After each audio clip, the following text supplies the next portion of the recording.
This is Blackjacked, a podcast about how the civil rights movement went left. Oh man, I gotta get up.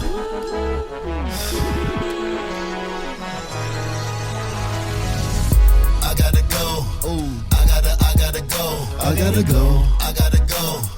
I gotta get up and go. I gotta go. I gotta go. I gotta get up and go. I gotta get up and leave. I gotta get up and go. I gotta go. This week, we are talking about your white friends. We're talking about white allies. And specifically, what I want to get into is historically, we've had a tendency to be over-reliant on white allies. And I want to sort of start this conversation by looking at Eleanor Roosevelt. Eleanor Roosevelt, of course, is the wife of FDR, Franklin Delano Roosevelt, president of the United States. Some people think he's the greatest president ever. But Eleanor Roosevelt, at least when I was younger, I was taught that she was God's gift to Black people. She was the most amazing person ever, just loved Negroes.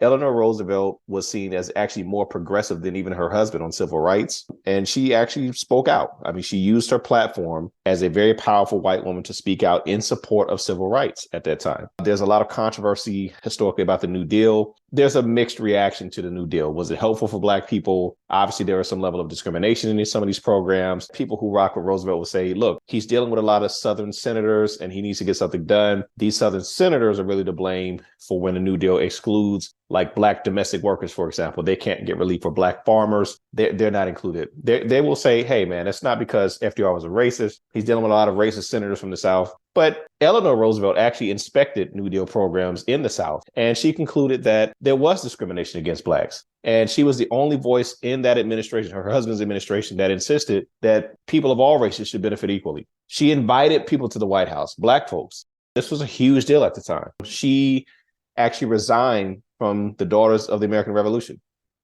Howard University had invited Marian Anderson, very famous Black singer, to do a concert in DC. So obviously they need, a facility big enough. And they wanted to do this at Constitution Hall. But Constitution Hall was owned by the Daughters of the American Revolution. They said, no, we're not doing Negroes. We're not doing that. So Eleanor Roosevelt resigns, and she actually helps arrange a concert for Anderson at the Lincoln Memorial. She gets Mary McLeod Bethune appointed to work with the administration. She's friends with Mary McLeod Bethune. I also heard stories about how if she goes into a room and this meeting is segregated, Blacks on one side, whites on one side, she would take her chair and sit in the middle. And that's seen as some type of really revolutionary act, right? So again, great ally. However, if you fast forward just a little bit, in 1951, a bunch of Black people got together and they had this really bold petition that they want to submit to the United Nations Assembly. It's called We Charge Genocide. Now, this was radical. In fact, the word genocide was a new word in the English language. I mean, it was only like 7 years old. And this word was basically coined during the World War II in a book about Nazi atrocities. And so it was adopted by the United Nations in 1948, but no nation had actually really formally charged anyone with this. This was like a thing in theory. And so Black people say, well, let's put this in reality. We have this new word floating around. We have a definition of it. I think we fit it. And so they talk about lynching. They talk about all the atrocities going on in America. They say America is guilty of genocide. America should be indicted here. They make this case. They want to make this case to the United Nations, but they also want reparations. This is not just a complaint session. They're saying they also want reparations. Just take a wild guess. Who was the one person at the United Nations who single-handedly blocked all of this? Eleanor Roosevelt. This great white ally, this person that I was taught was such a friend to the Blacks. Eleanor Roosevelt, she's the one who stands up and says, nah. So again, this petition, it documented hundreds of killings, all types of abuse, a lot of them involving police. It talks about more than 10,000 Black people had been lynched or killed for things as small as like not being able to say sir or not tipping their hat. It talks about all types of bodily injury, mental harm, beatings, assaults. You name it, all types of terrorism. It has all of this documented. It talks about the systemic treatment of Black people. And so Eleanor Roosevelt, she gave a UN address defending the United States in response to this document. And in an interview, she really emphasizes how much progress Black folks are making. And she says this whole genocide thing is just ridiculous. Eleanor Roosevelt blocks this. And so it paints a picture historically of the limitations of white allies. What you see over and over again is No, we don't want you being called the N-word. That's bad. What you see a lot from white allies is we don't like the more blatant, gross forms of discrimination. That's bad. We shouldn't do that. But when it comes down to really solving the issue, when it comes down to actually making it right, when it comes down to actually adjusting the power balance, that's where they tend to just kind of check out. And so the problem is if your movement is overly reliant on white allies, you can only go as far as they're going. And historically, that's not very far is the problem. We see it even in funding. Over time, you see a lot of, different civil rights organizations, and they get funding from different organizations, different foundations, etc. A good case is the Garland Fund. Garland Fund. The NAACP, when they started, it was very radical. At a time when Black people were not supposed to speak out, they were speaking out, they were speaking up. And one of their big priorities was anti-lynching work. The reason why they emphasized anti-lynching, they didn't really have a lot of faith that the American government was going to do a lot for Black people. But they figured if you just leave us alone, we can build. But we need you to stop terrorizing us. We need to stop lynching. We need to stop the terrorism. We need to stop the brutal violence against Black people. If you just do that, we'll be fine. And so when you look at, for example, the destruction of Black Wall Street in Tulsa, the Greenwood District, this is what the NAACP is sort of getting at. We can build, we can do our thing, just leave us alone. And so the NAACP their big priority is anti-lynching. The Garland Fund comes along, this white foundation, and says, this is wonderful. You have a nice organization. We'd like to support it. But we need you to shift from this anti-lynching stuff to education. Did the NAACP say education is our number one priority? They did not. They said anti-lynching. But this foundation said, you got to shift to education. And there's a fight. They go back and forth, back and forth. And ultimately, the NAACP says, okay, well, look, we'll try to make some concessions. We need the money to sort of stabilize the organization. We can build from there. And there's a straight line from that to Brown versus Board of Education. Now, notice the whole of the civil rights movement has to contend with what? Racial violence and terrorism and lynching. The big thing that the NAACP was against, the big thing that they were trying to stop, that never gets touched. But let's just pivot over here to education. And by education, we don't mean really education. By and large, what we're talking about is schooling, as a friend pointed out to me. Dr. Amos Wilson, one of the greatest thinkers I've ever heard of, he talks about education in the sense that he says the whole purpose of education should be to solve your own problem. By and large, Black people are not educated to solve the problems of Black people. And so the most well-intentioned liberal who says we should, focus on education for these poor Black people, they're not necessarily thinking, let's solve your problem, because the problem is white dominance. At the end of the day, it's a lack of power, which means we have to do something about white power dominating Black people. That's not why you're being educated in these schools, ladies and gentlemen. That's not really the program. But they said you need to shift. And so you see this over and over. You see it with Dr. King and the Southern Christian Leadership Conference. As long as the program was, we have these really terrible racist sheriffs in Alabama who are beating people down the street because they want to just buy a cup of coffee. A lot of Northern white liberals, they got that. They understood that. They sent money. They donated. But after that, when Dr. King says, we need to fundamentally restructure this country. If we're to have a chance, we got to redo the whole thing. We got to look at our economics. We got to retool everything. That's when the donations dry up. Because again, if it's about the sort of blatant, obvious stuff, we're with you. But if it's about fundamentally challenging the whole system, if it's about actually getting to the root and solving the problem, that's when we're checking out. And so you see this over and over again, that these allies, they have real limitations. And if your movement is built and based on and depends on their cooperation, your movement is subject to their limitations.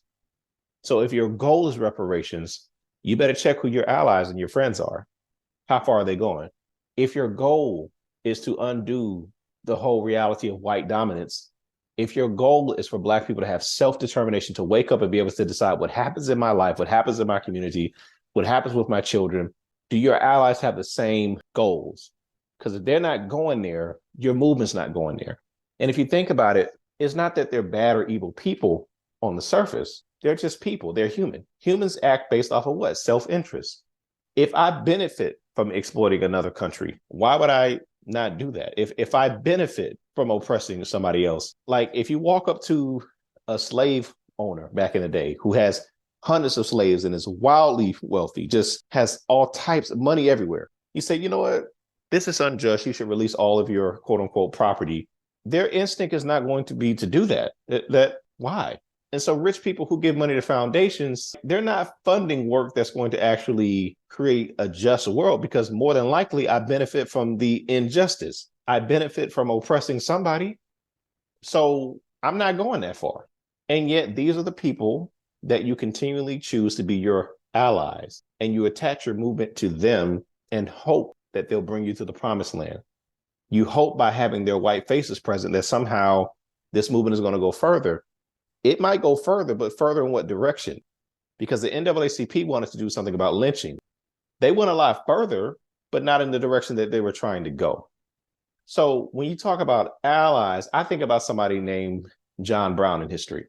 John Brown is a very interesting character. Some historians would say that he fired the first shot of the Civil War, not in the literal sense. This is before the Civil War.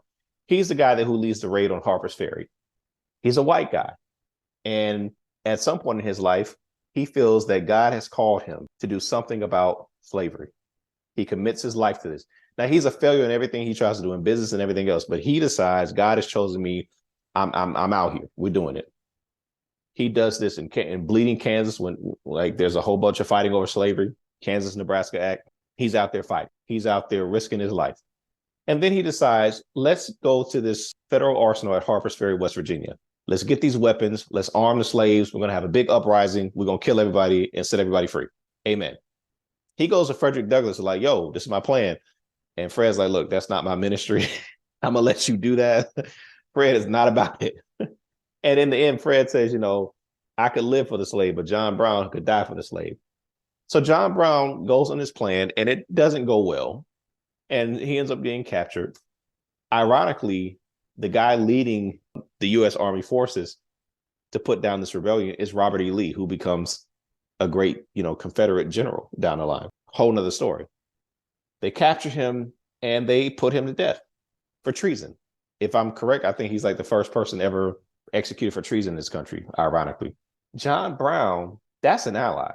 John Brown said, I'm so much with you that if it hurts me, I'm still with you. Most people ain't going that far. They'll go as far as is convenient. They'll go as far as it is comfortable, but you cannot put your entire movement on the backs of people like that. Because again, when it comes down to it, they're not going to be there. And John Brown, that is an exception. It doesn't make them terrible people. It doesn't make them evil. They're just like us, you and me. They are self-interested. And if you are interested in you, that's cool, but I'm interested in me. We're not really on the same team all like that. You can go through the history, and this is a pretty consistent theme. These allies are either just not with you, and like Eleanor Roosevelt, I'm a smile at your face. I got black friends. We buddies. I'll even stand up on a few little things, but I'll knife you in the back when it comes down to it. Or you have like the Garland Fund. Hey man, we want to be seen. We want to have a photo op with you. We'll write a check, but not to do what you're trying to do. We can do something else. You can't attach your movement. You can't put your entire faith on allies who are not on some John Brown stuff. And that's just what it is. So we need to look at the movements we have today. And we need to ask ourselves, does the success of this movement depend on somebody else? Does the success of my movement depend on another ally? Now, granted, everyone needs allies and everything, sure. But your whole strategy can't be somebody else, because I can't control somebody else. I don't know what they're going to do tomorrow. I can control what I do. So I don't care if somebody's black, white, red, purple. Everything's transactional, man. We establish what our goals are, what our endpoint is, and then we go from there and say, okay, who can we use? Everyone's getting used. We're getting used. Everybody gets used. It's transactional. If you can benefit me en route to that, sure. But I'm not attaching all of my hope to you. I'm not putting all my faith in you. It can't be that if you fall down, the whole thing blows up. It can't be that you influence what the agenda is. That's not an ally. That's a master. Like, let's be real. We've got to look critically at the movements that we're building. Are they built such that they depend solely on allies getting us where we need to be? And if so, we need to start over with that movement. So next time, we're going to look at how the civil rights movement went left. we're going to look at Dr. King and Vietnam. A lot of people applaud Dr. King for coming out against Vietnam, this bold, courageous thing. But I'm going to argue that was the wrong move. We'll get into that next time. I gotta get up and leave. I gotta get up and go. I gotta go. I gotta get up and go. They waiting on me when I walk out the door. They counting on me to get ready to blow. Too many people saying that I'm the hero. Too many people looking up to me. Can't let them down, not an option for me. Don't even matter if you rocking with me. I touch down even if you ain't blocking for me. No BS and no negativity. Only dealing with positive energy. Yeah, it's haters and doubters surrounding me. I don't pay them no man, they ain't stopping me. Like Brady and Jordan on top of me. I'm MVP in every category. My confidence grows every day that I rise. Gotta get up and go, keep my eye on the prize. I gotta go, manifesting on my hopes and dreams. I gotta go, yo, I'm strategizing like I'm coaching the team. I got places to go, I got people to see, I got things to do. Yo, I'm through with surviving, it's time to start living, I don't know about you. That's what I see for myself. Speak over my life, I got riches and wealth. Take it in stride one day at a time, no malice inside, I'm nothing but blessed. I gotta go, I gotta go.